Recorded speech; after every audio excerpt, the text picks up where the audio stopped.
Hey guys, welcome to Veda Day 7. This video is going to be a bit challenging for me likely because this is my miscarriage video. A lot of people don't know I even had a miscarriage, I guess in February. I had a miscarriage February 2nd to twins actually. So it is a bit difficult. Derek and I were actually pretty excited and this is our journey.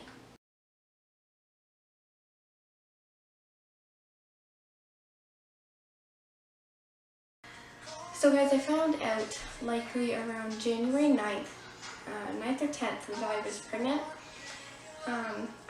My period was late and I just wasn't feeling the greatest. I was extremely exhausted and I found out by using just a dip 1 WANFO, I think, just strip test, and it did come back positive.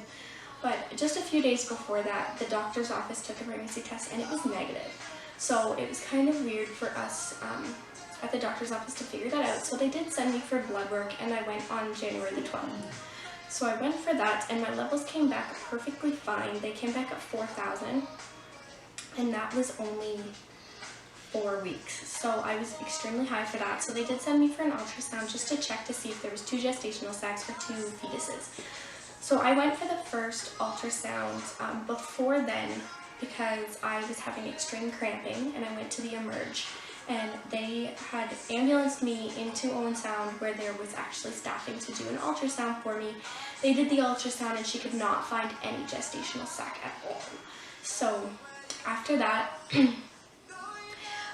my nurse practitioners actually chose that it would be best to do weekly ultrasounds after that.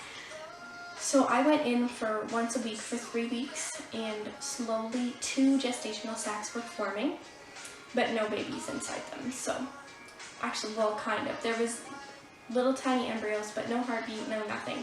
And they were not progressing past 5 weeks.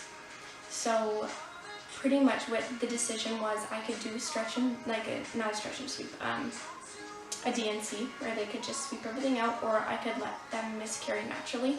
I tried to stay as positive as I could because the ultrasound tech wasn't giving me much information. He just kept saying, it looks like a baby to me, it looks good. So it was kind of mixed messages for me.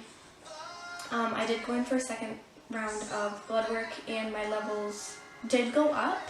So that was kind of hopeful as well. And then it got even more frustrating. I went back for an ultrasound. This was 2 or 3 weeks later and I still wasn't progressing past 5 weeks and 6 days. So this was kind of frustrating for me, but I think it was even more frustrating for Derek because he wasn't there for any of it. He had to go to work. I think that last ultrasound was really the one that got me the most. I couldn't see anything. I could see 2 little fetus embryo looking things, but I could tell that my pregnancy wasn't going to go on any farther than that. So that's when they did give me the option of the DNC or to just let myself miscarry naturally. So I did choose to miscarry naturally and I bled for about 4 to 5 weeks. So that got me pretty much to the beginning, so it would have been about 3 weeks to the end of February, which would bring me to March when I had my first actual normal period, and I ovulated about 2 weeks after that. So my cycle did go back to normal very quickly, but it was very hard, especially a couple days after I let myself miscarry naturally. The fetuses and other embryonic membranes did actually exit into mucus. I was wearing pads at the time, so I was able to witness what they looked like. It was very shocking. They had tails, they had little heads, so it was hard for me. But good things are coming. I definitely know if I wouldn't have had that miscarriage, I wouldn't have gotten the job I do now.